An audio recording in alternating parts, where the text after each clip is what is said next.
Samantala, Idol, March for Heroes 2026 nilahukan ng Kabataang Dagupeño kasabay ng anibersaryo ng EDSA Revolution. Para sa detalye ng balitang yan, kasama natin Idol Joanna De Vera. 104.7 IFM Report.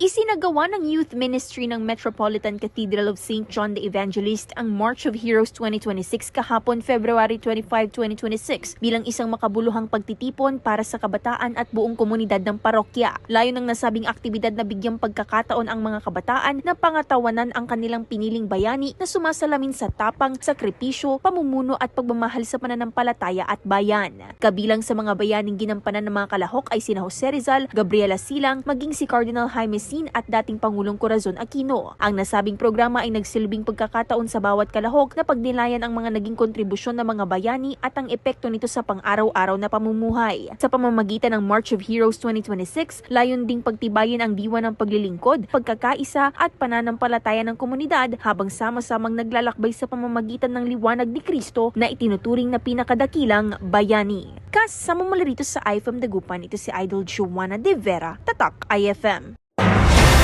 IFM News. IFM News. IFM News.